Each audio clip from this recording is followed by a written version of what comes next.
Hey, this is Zach in Washington, D.C. It's Saturday morning, my friend, and you are listening to Light Talk. Good morning. This is Driscoll in Austria. Today we are discussing title semantics, summer lighting tips for outdoor twilight productions, projection education, the return of big stadium shows, and bad stage managers. All on Light Talk. And this is David, coming to you from the beautiful Belmont Shore neighborhood of Long Beach, California. And if you don't already know, you are listening to Light Talk, and we are the Lumen Brothers. Welcome, everyone, to episode 224. And as you can tell, I have returned from the Rocky Mountains. Back to sea level, baby. I'm here. And the air is thicker, the air is dirtier. And You're reunited with your dog. I'm reunited with Kaya, which is a wonderful thing. She's asleep over here next to me, and which is what she does after she eats. And it's really great to be home. So, and I think Driscoll, you're coming home very soon. You have a show opening tomorrow, right? It's tonight. It's like in 2 hours, 2 or 3 hours. But yes, first I'm going to go to Prague and have a little holiday. Nice. Before we come home. But yes, tonight we open Turandot here in San Margrethen, Austria. And I have to say, I got the gig because our director, Thaddeus Strasburger, was listening to a Light Talk episode a few weeks ago and heard my story about how Paul had Facebook messaged me about the Met and had lost his lighting designer on this project and sent me a message saying, hey, are you available? And I called him, and within a couple of days, the deal was sealed. There you go. And you do realize, though, that you do owe us a 20% cut from your fee. Oh, perfect. Yeah. When I get my fee, I will forward that along. If you get your fee, right? Yeah, exactly. Wow. Listen, I've seen photos that you've posted of that show. I don't know. I know you posted some. Thaddeus posted some. And by the way, Thaddeus was a guest on our show a few months ago. So anyone who didn't hear that interview, please do yourselves a favor and listen to it. It's really kind of fabulous. It was wonderful to have him here. But getting back, I've seen those photos and they look pretty spectacular. It's an incredible show. There's fire, there's stunts, there's ninjas, there's, And this is an opera? This is an opera. This is Turandot. I mean, but if you're going to do it any show, you got to do it with Turandot. I mean, Turandot's the one to do it in. I mean, that show opens with like 7 minutes of madness of fire and people about to get their heads cut off. And then all of a sudden... We actually have a beheading on stage. You do? Oh, fantastic. Does the head roll? It's up on a cliff. They send the Prince of Persia way up to a cliff and then slice his throat and then throw it down. They throw the skull down? No, well, they put an orange bag over his head. Okay. And they cut his head off, and you don't really see it. Oh, that's too bad, man. Well, I mean, you see it, but then they throw it down, and it looks like it's the head that's been cut off. Thaddeus is getting soft. The Thaddeus of 20 years ago, he would have had the skull rolling down the hell, right? Yeah. Probably right into the orchestra pit. Right. But, those were the days. But that's pretty damn cool. It is cool. We actually don't have an orchestra pit. We have our chorus and our orchestra is in a building off to the side, which is kind of wild. So there's like 100 people on stage that are all supers and such, but the actual chorus is not on stage. That's amazing. I've never had that before. That was a new one for me. So anyway, welcome back. Future welcome back. Is your wife with you? She was going to come. Long story, passport issues. The time frame to get your passport the week after we mailed it doubled. So there was no way it was going to happen. And I think Ted Cruz's office was about to make it happen for us, but we decided we didn't want that favor. You'd have to pay it back. That's the problem. Not from that guy. But it's great that everybody's getting back to work. Hey, Zach, do you have anything new that you want to talk about? I mean, we've been talking about Driscoll for 5 minutes. What's going on? No, I mean, a little later on in the show, we're going to talk about Las Vegas, and Driscoll and I have been also chatting about our excitement for going back to LDI. Because not only are we looking at the return of stadium shows and theater, we're also seeing the return of trade shows and conventions. Woohoo. And that's pretty exciting too. Yeah. That's right, because you do a lot of those, right? Yeah. That, it's very interesting and exciting. I think that the rollout on that end seems to be a little slower in that all the master classes and the certification classes are still online. But I think that the idea that we can all start networking again and going out to dinner together and looking at new products in person in a group in a large venue, it's very exciting, promising time. I'm sort of curious too, because I feel like a lot of manufacturers have been very quiet for the last 15 months. So I wonder if we're going to see any fantastical surprises or leaps in technology that we didn't know were even coming when we get out to LDI. LDI is going to be really cool this year. And of course, gentlemen, you're both going to be joining us on the Grand Light Talk family show. Yes. I think there are going to be 7 of us, including Ellen. And I said, Ellen, I know you're going to be real busy. She goes, are you kidding me? I wouldn't miss it for anything. I'm on that show. So I said, great. So yeah, it's going to be fun. Yeah, it means that we're going to have better refreshments. Oh, nice. If Ellen's there, we'll have much better food. Right. And if it's Las Vegas, there'll be obnoxious refreshments too. Yes. We want to bring you guys in on choosing appropriate Light Talk swag. Oh, nice. Yeah. Ooh, nice.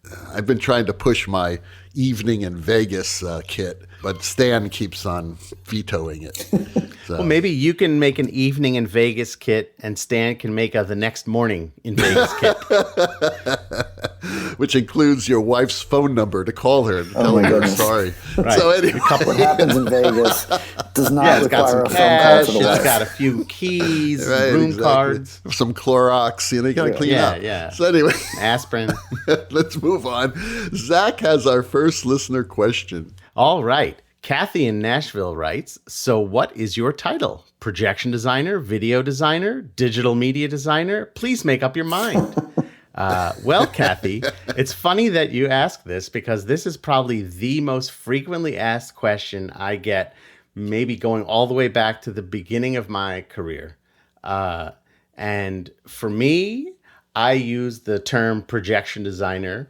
A lot of that is because of its historical significance, where this medium did start as a method of projecting imagery, using slides or film, or shadows, even things like that. But it was still the idea that there was a light that was throwing out a beam and a fanciful image was coming out at the end of that.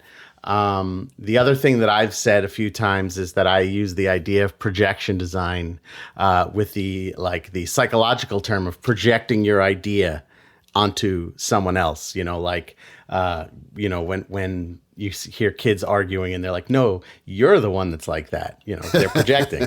But that's sort of the idea too, is like I'm saying, I know that you're looking at this world here, but I'm going to make you think that it's more sad or more tense, things like that.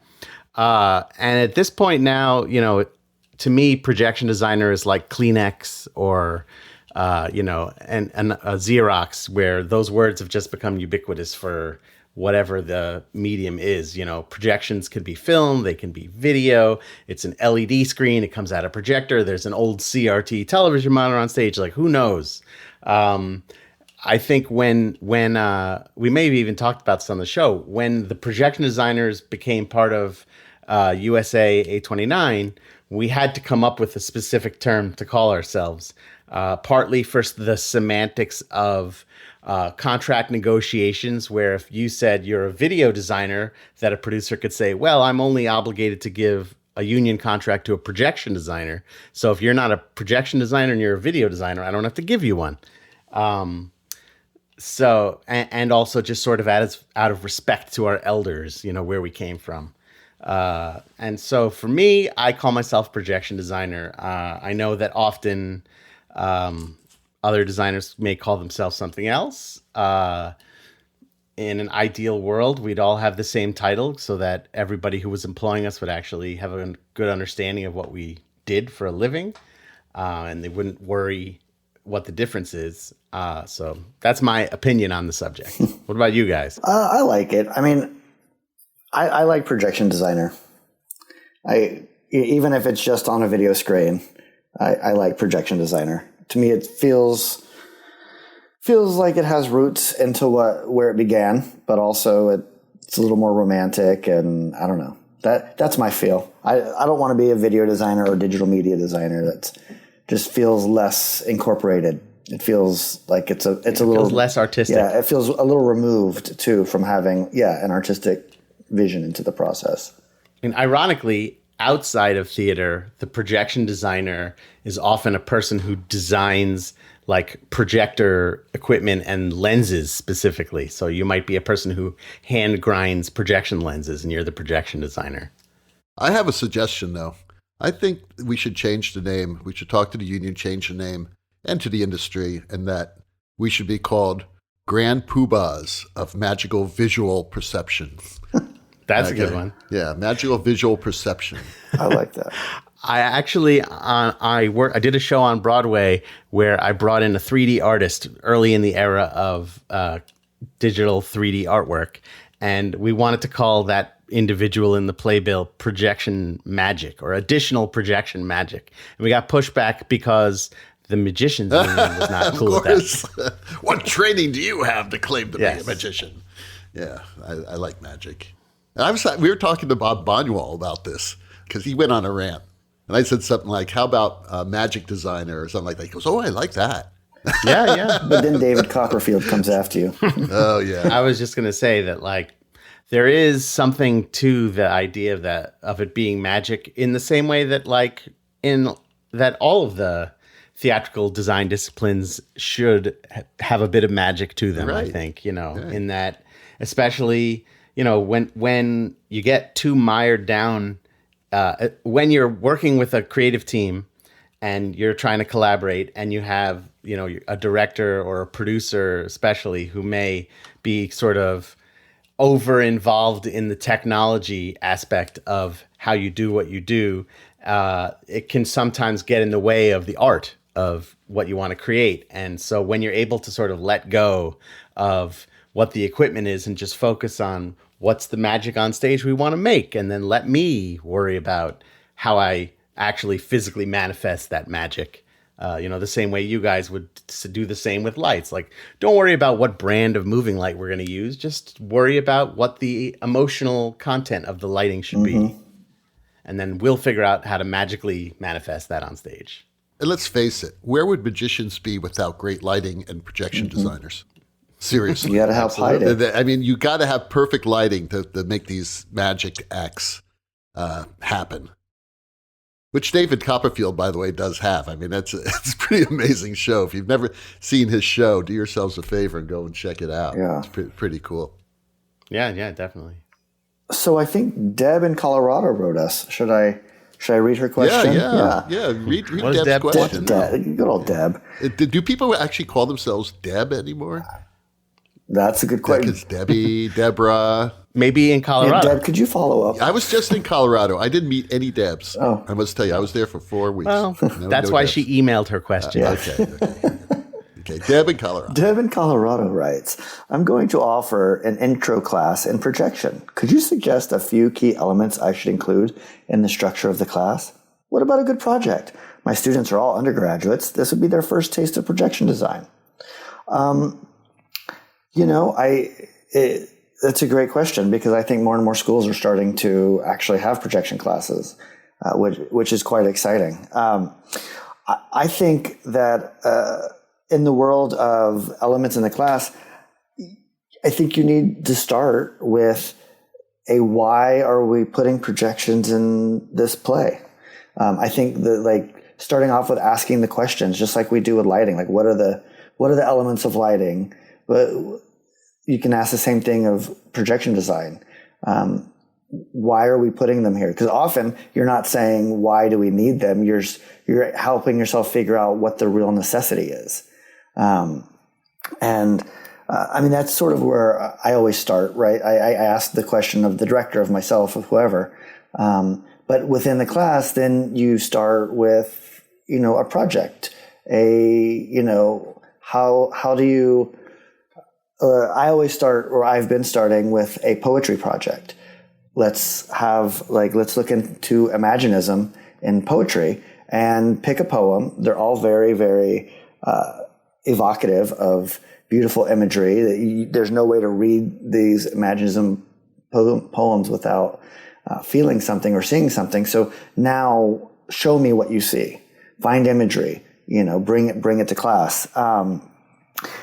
And beginning on that structure of the ideas, I think is important. And then there's the structure of technical, how does it work? What are beam angles? What are lenses? All of that. That's all important. But for me, I think for an undergraduate projection class, it's really about introducing them to the idea of storytelling with imagery, the way we introduce lighting, storytelling with lighting.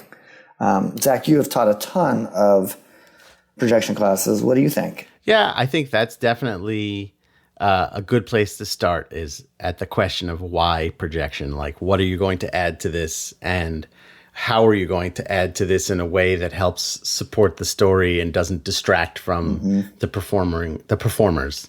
Early on, when Wendell started her program at Yale, I used to come out, and what we would do with the first year students is we'd make like a music video, and we'd use something like Apple Keynote or PowerPoint. And it was really just like learning how to choose images and how to sequence them to help tell a story that goes along with the music. Another thing that I used to do for undergrad students at NYU is I used to do some visualization exercises. So I'd play them a song. I remember I used to play 4th of July, Asbury Park, the Bruce Springsteen song. Oh, yeah. Good song. And I would have everyone close their eyes and tell me, what do you see when you hear this? Because a lot of what I think the idea with the projections is how we come up with imagery that supports the story. So let that music be the story, and you close your eyes, and the way that they have all the twinkling with the keyboards in those songs, and the guitar and the tempo and the kind of drum beat, it really kind of creates this almost, that boardwalk atmosphere that goes along with it. And, I'd have these students that came from all over the world, and they would all kind of conjure up the same images, which I thought was really interesting, but also shows how strong some of the music can be in terms of what it's asking of us. The music is asking us to provide images to go with it. And so it's teaching them how to listen and how to find that and how to get it out. And then there's also sort of basic things like, where do images come from? How do I get images? Why can't I just use the first image I find in a Google search? Things like that. So I think especially in an undergrad scenario, not unlike what I was saying earlier, that it should really be learning about why we want to add imagery, and then the basics of how we find imagery and how we might go about incorporating that imagery in a sequence so that it helps tell that story. Yeah. It's after the poem project I've been doing, I do Shipwrecked, which is a play. It's very much like pull from a trunk props kind of play.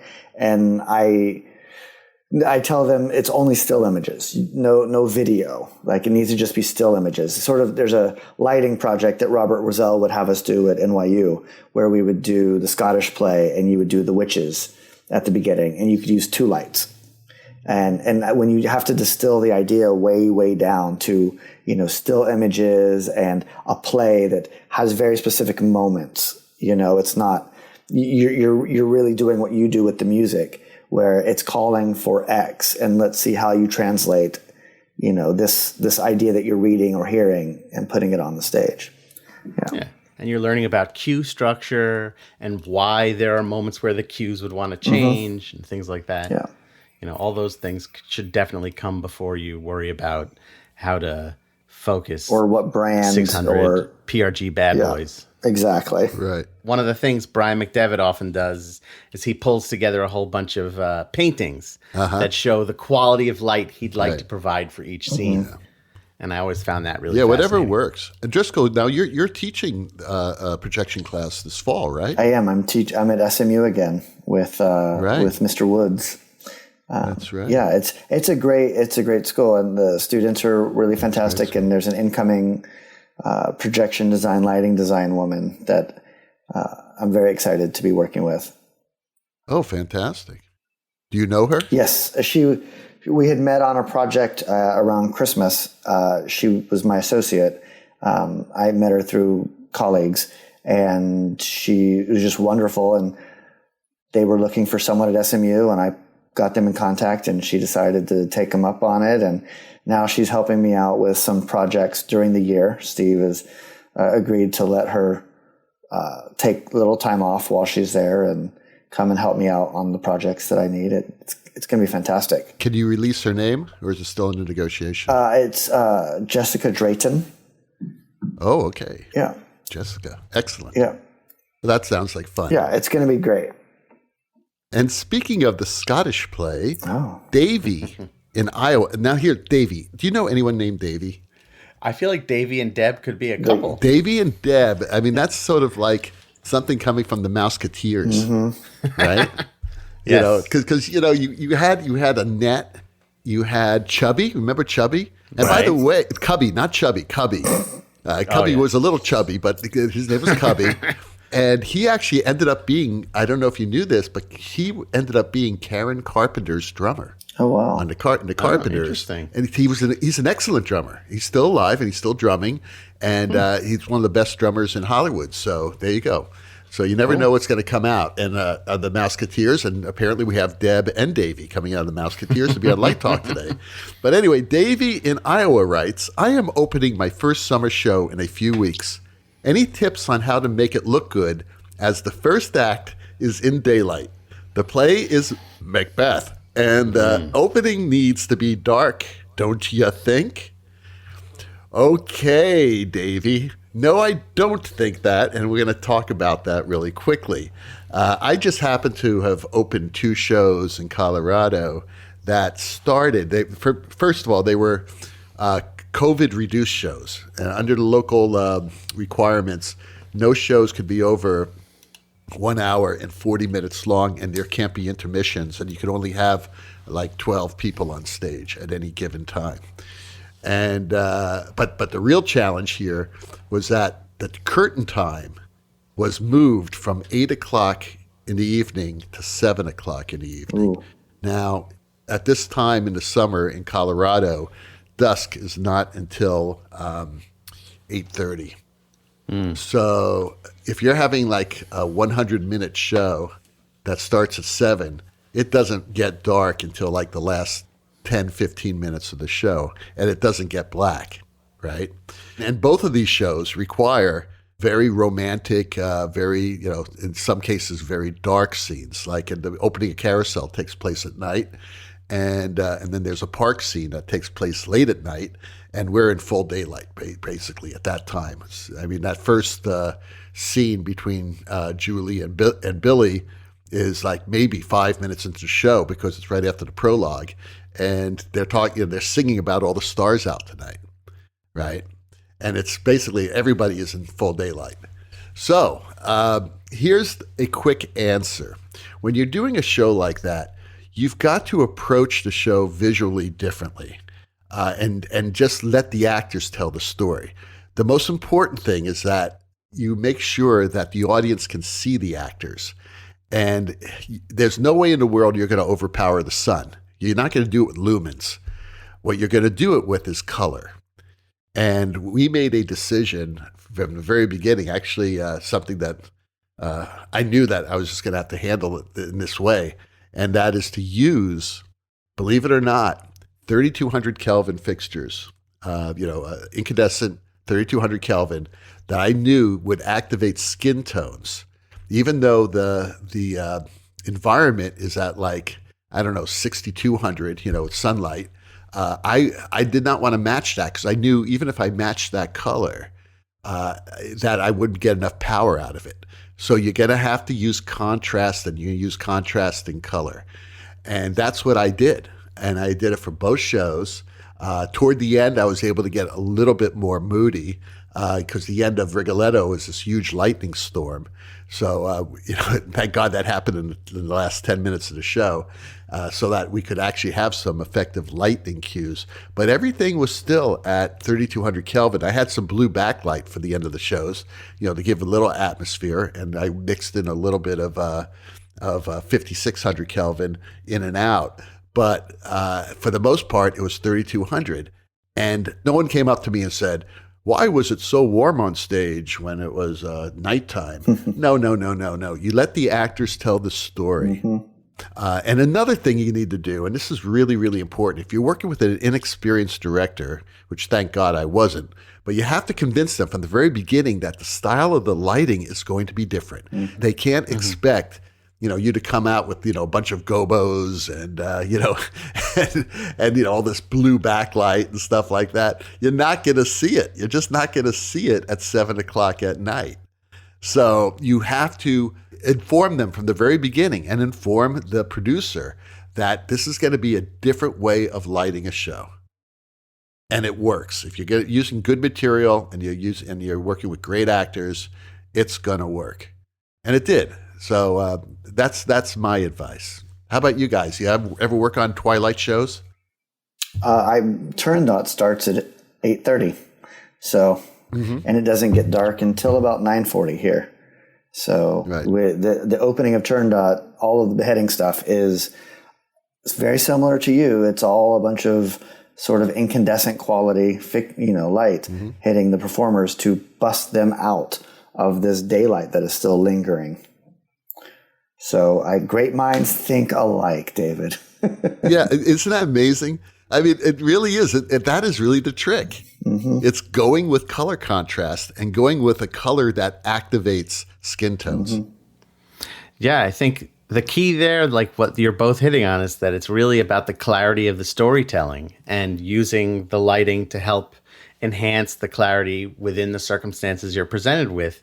Because if the storytelling is clear that it's evening, the audience is going to buy it. Yep. They don't need to see the darkness and the stars, and they're going to be forgiving. Much in the same way we've talked about the idea of how, in projections we can establish what our white is, and it may not be a pure white, but whatever our white is and whatever our black is, as long as we're consistent with that storytelling and we keep that the way it is, the audience will always accept that, oh yeah, that's what that is. Or like when I told you guys the story of when I did an all-white show, or a set on an all-white show that was set on an all-white set.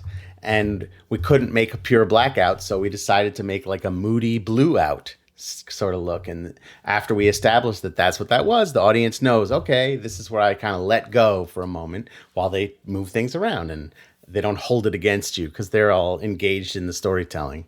Yeah. It's funny though. I did when I was very early in my career, I did a touring version of Les Mis that had all the backdrops were projected, and Ken Billington was the lighting designer. And I remember when we're sort of talking through the tour, and we're talking about playing at Wolf Trap in Virginia, which is a beautiful, beautiful outdoor venue. And I said, Ken, what happens at the matinee? And he said, no projections. That's right. The actors have to tell the story at that point. Because you know, that's the issue I have is if the screen is white and I can't put images on it, then I have no clarity for storytelling there. So it's better to just not have it. Right. You are listening to Light Talk, and today's episode is sponsored by... Well, speaking of outdoor theater, this is a public service announcement from the ASPCA, the American Society for the Prevention of Cruelty to Actors. This summer, theater companies are moving their performances to outdoor venues to keep a pandemic-safe environment for their patrons. Unfortunately, this means that theater staff, technicians, designers, and actors must put up with unpredictable workplace hazards, including torrential rain, sudden hailstorms, gnats, bats, chiggers, flesh-eating mosquitoes, and of course, the indestructible Florida palmetto bug. Besides these nasty varmints, actors also have to suffer through heat spells that can reach over 100 degrees Fahrenheit, Couple that with hundreds of incandescent stage lights, the stage temperature can reach well over 120 degrees. Clad in thick costumes, the typical actor has little defense against such inhumane conditions.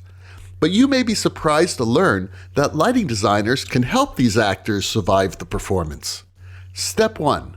Make sure there is a remote thermometer on stage so that the stage manager can constantly monitor the stage temperature and not have to rely on heat-delirious actors talking in tongues to the assistant stage manager. If the temperature rises too high, the stage manager can have the lighting operator lower the grandmaster to keep the stage toasty but not flambé. Step 2.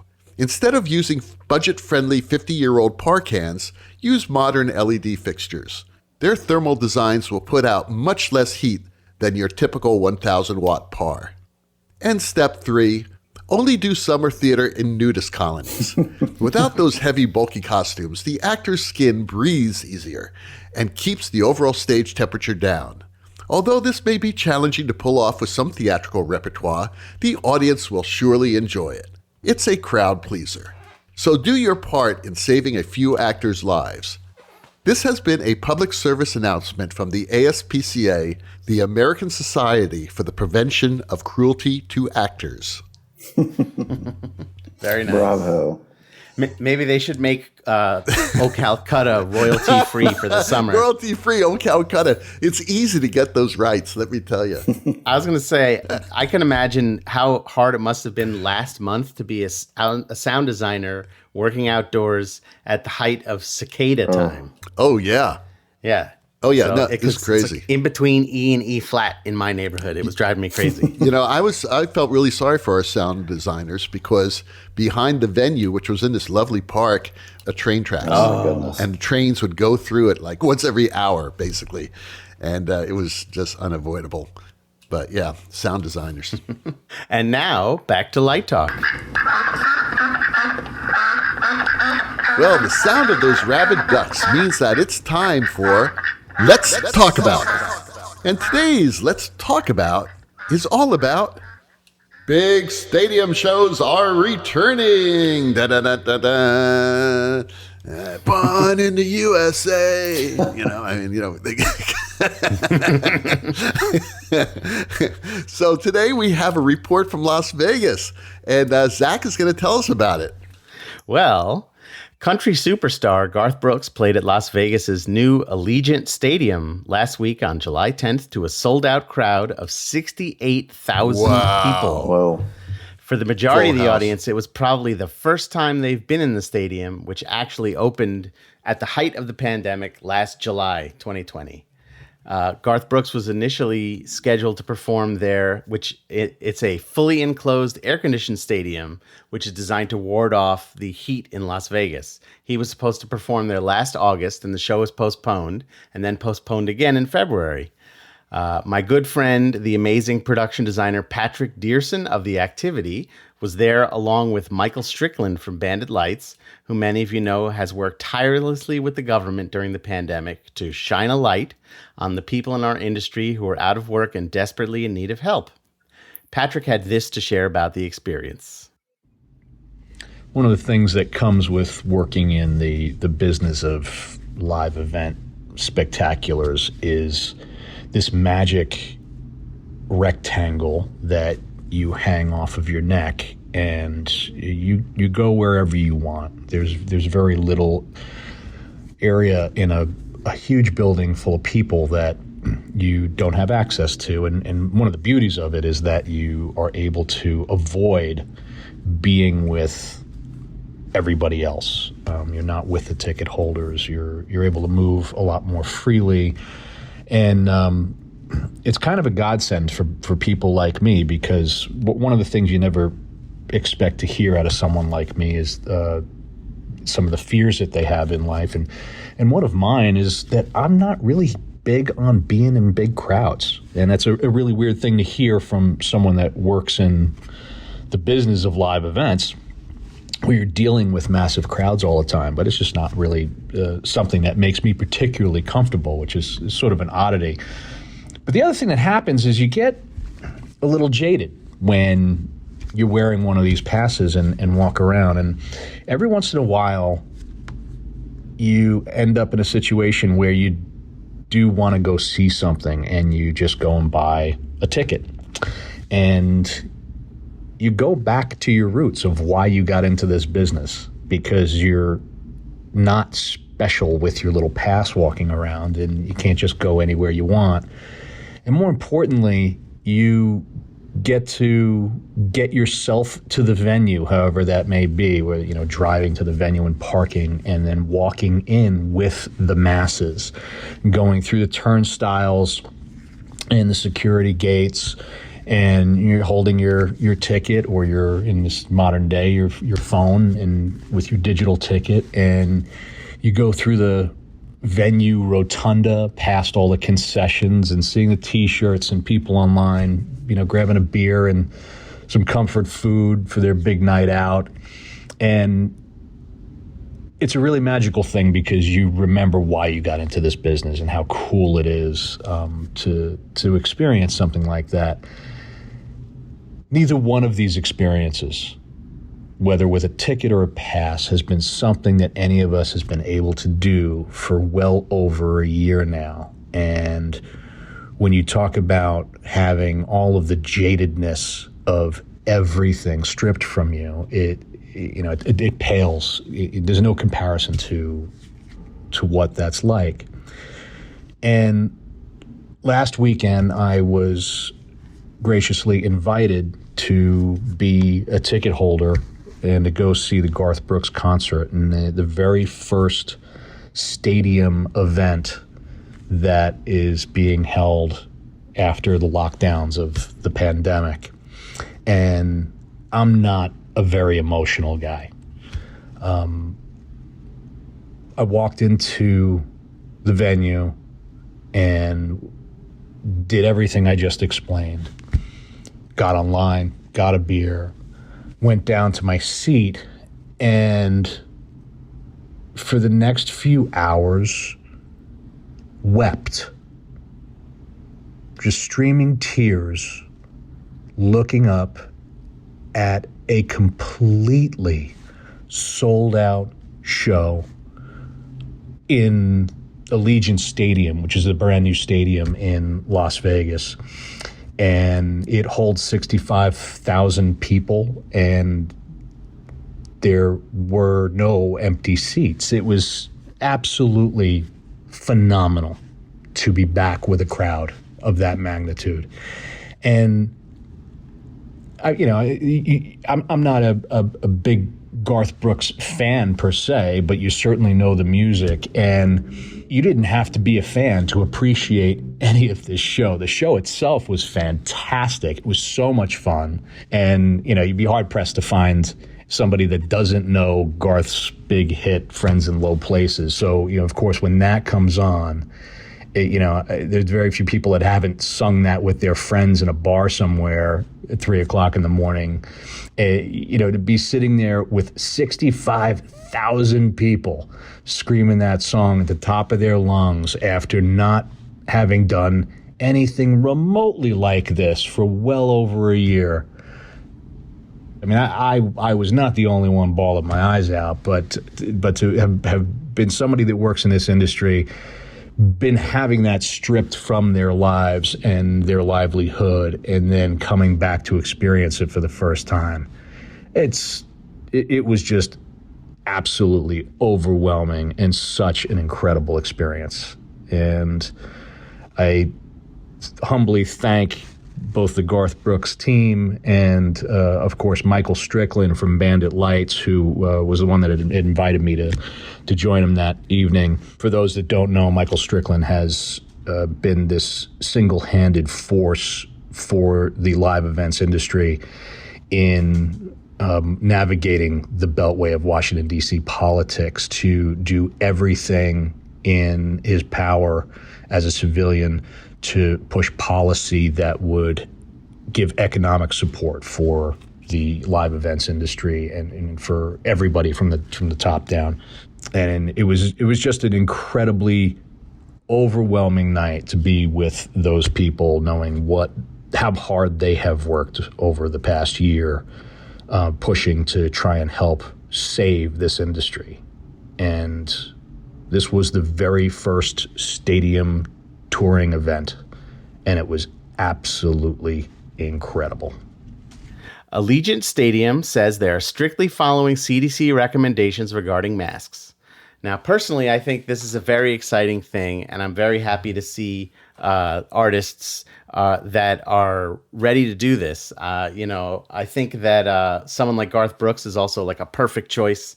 They're sort of very mainstream. Yeah. It's reassuring to other artists that if he's willing to take that chance, that they should also be willing to take that chance. I know Las Vegas has been open since June 1st, but I still just like, if it sends, like, I have goosebumps thinking about 68,000 people in one place, and in good goosebumps. A little bit of nervous goosebumps, but mostly good ones. Like, it's just so exciting to think about that. Like, I know 2 years ago I would have been like, oh God, it's going to be so many people there. I don't want to be with that many people. I'll just watch it later when they have a DVD. But now I would like to be in the first row. I mean, my kids already have started making a list of all the concerts that they want to go to. So it's been pretty interesting, exciting. I know my younger son is really into a genre known as yacht rock. Oh, yes. Yacht rock. That's not for a young person. That's for people like me. He loves it. And Michael McDonald and the Doobie Brothers are playing near us in June of 2022. And he's already got it in his calendar that he wants to be at that show. Yeah. Well, I think that's great. I think it's really exciting that, knock on wood, that it looks like we're really coming back. And, let's just keep thinking positive thoughts, and hopefully that they'll keep up with the vaccinations and people will get vaccinated. It's really depressing that less than half of our country is fully vaccinated. Yep. It's crazy. I don't understand it. I just don't get this anti-science propaganda that's out there. Here in Maryland, where we live right on the border of DC. They said in the last 2 weeks, I think, that 100% of the new cases were people who were not vaccinated. Yes. So it's a ridiculous amount. And nationwide, it's like 97 or 98%. Right. It's just, it's so rare to catch it, if you are vaccinated. So now the people who are dying and getting sick, they're the people who, for one reason or another, are not vaccinated. If you're vaccinated, not only are you protecting yourself, and that, in almost every case, or a humongously significant number of people who've been vaccinated that did come down with COVID, that it was very mild or even asymptomatic, but also that it greatly diminishes the chances of you passing it on to someone else. It's interesting here, in the States, we actually have wide access to the vaccine. If you want it, you pretty much at this point, anybody can get it. And here in Austria, it's much more rare. People are very excited to get it. And every single restaurant you go to, when you sit down, you have to show either a negative test or your vaccination. Like, you will not be allowed to stay if you are not vaccinated or have a negative test. And these people here who haven't had the vaccination yet will get the test every week just so that they can go out in public. And in the States, I love our country, but we have a lot of people that feel like that would be an assault upon their freedoms. And it's not. It's about, let's keep ourselves safe. We have a friend whose little boy was in the hospital because he got that, he had COVID at one point, totally asymptomatic. And then, the kids can get that weird inflammation thing, and they didn't know what was wrong for like 2 weeks. And then he ends up in the hospital for a week and only one parent allowed to be with him. It's terrifying. It's challenging for some industries too. Like, as we've started to get calls about getting back to work in the cruise ship industry in particular. And, for a lot of us, Driscoll and I have designed several shows on cruise ships together, and it's always a challenging but super fun experience. But there's a lot of that kind of entertainment, and we're seeing that there's a great desire by the public to be entertained in that way and to have vacations and to do all these things they haven't been able to do. In Florida, the governor passed a law that it's illegal to ask someone to prove if they're vaccinated. And so they're fighting with the cruise ship companies because they are saying, we don't feel like we can offer people safe cruise if we can't ask them to prove that they're vaccinated. But I mean, at the end of the day, this is how we make our livings. This is what our passion is, creating live entertainment to thrill audiences around the world. And the idea that we're going to be able to get back to it. I've said before that for many of us, our work is also our self-care. Mm-hmm. Like that's what we do to sort of feel whole and complete. And so it's just, I'm choosing to be excited about the prospect of being able to get back to work like that. Yep. I know Driscoll and Stan and Steve and everyone else on the show, this is what we do. And it's sad because we're addicted to it, but you got to do it. You got to live your life. Mm-hmm. Right. There are worse things to be addicted to. That's true. I'm addicted to love. Okay. So Zach has our last question of the day. Yes. Robert in Georgia, not Rob or Robbie, but Robert in Georgia asks, I am working on my first show in over a year and the stage manager is totally incompetent. What do I do? Shoot the stage manager. Yeah. First of all, I want to say to Robert, it's awesome that you're working. So hold on to that feeling for a second. Not totally, but I think you'll understand this, David, as a musician also. One of the things that we often encounter when we get to go play with some other guys is, I'm playing with a band and the drummer is totally incompetent. What do I do? As a bass player, I feel like it's my job to sort of push and guide and help that person to at least create the illusion, the magic that they're competent. And I think the same thing with the stage manager here. You kind of want to look at it, take a step back, first be excited that you're working, and then think about what are the ways that this stage manager is incompetent and how can I sort of nudge and push and protect myself without going crazy. We have to raise them to the next level. Yeah, I can't do their job for them, but I can make the interaction with me as easy as I can for them. So that's part of what I would start with there. And I've worked on shows that, it was my fourth show in a month and the stage manager was incompetent. So it happens everywhere. I mean, I'm the same way. You have to rate, if they're not going to leave the production, then you have to figure out how to make do. And sometimes that's raising them to the level they need to be. And sometimes it's shifting around how maybe they deal with responsibilities for your work. Maybe they aren't calling the light cues anymore. Maybe they're just working with the performers. I don't know. It's hard. Usually you don't really get a lot of say being the designer, but you can voice your concerns. Sure.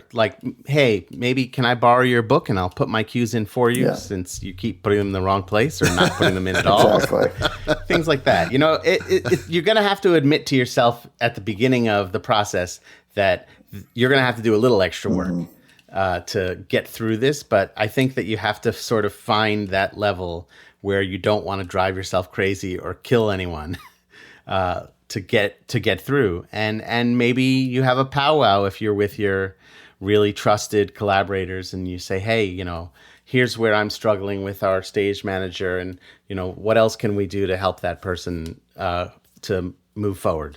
I must say that it's rare that I get a bad stage manager now. Oh, that's nice. Because, most of the companies we work at are, pretty high-level companies.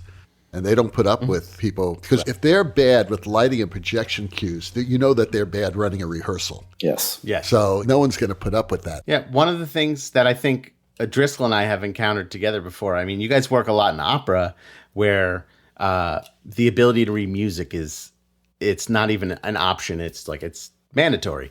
In theater, it's still not. And I think I talked about this once before on a production of Evita that I did with Driscoll, that the stage manager didn't read music and the opening numbers instrumental, but had cues. So we had to make up lyrics to give to the stage manager, fake lyrics, so that he would know where to call the cues. That's pretty funny. Yeah, but that's what you have to do sometimes. Yeah, it's very creative. I never thought about that. So who was responsible for writing the lyrics? I mean, ultimately it was him because we wanted the stage manager to be able to remember the lyrics also. To the music. Yes. Very interesting. I hope they hire better stage managers. He was excellent other than that. But the problem is that you limit yourself as a stage manager. Yeah. I mean, you want to be able to call dance and musicals and operas. You want to be able to take jobs. Yeah. So good luck, Robert. Good luck, Rob, or Robbie, or whatever you want to call yourself. Robbie's a Mouseketeer. This is our Mouseketeer show. I think every questioner has one time been a Mouseketeer. If only Annette had written in today. I know. I mean, who would have thunk it? It could have been sponsored by Walt. Don't get me started on Walt Disney. You know, I did The Perfect American. I did the American premiere of that show, and that's a real scary story. He was kind of a scary guy. But he gave a lot of us work, so thank God for that. Mm-hmm. Well, the rocking sounds of the Luminoids tells us that once again you spent another morning listening to Light Talk. You can hear our show on Spotify, iTunes, Google, YouTube, LiveDesignOnline.com, Amazon Prime Music, and just about every podcast site out there. Check out our website on lighttalk.org for future guests, and be sure to follow us on Facebook and subscribe to our podcast. That way you will not miss a second of Light Talk shenanigans. No guarantee is offered regarding the accuracy of any statements or opinions made on this podcast. However, if you do decide to litigate, the law firm of Flecht, Flocked, Flair, and Glare and their paralegal snoot will defend us until our retirement funds are depleted. Light Talk is written and produced by the Lumen Brothers, coming to you from Long Beach, Washington, D.C., and somewhere in Austria. And tune in next week when we have stage designer David Gallo with us here on Light Talk. All that and a new sponsor. Light Talk, broadcasting questionable Lumen knowledge and humor around the world. So thank you, Patrick Dierson, for your report from Vegas, and we'll see you all next Saturday morning. Bye-bye from Light Talk.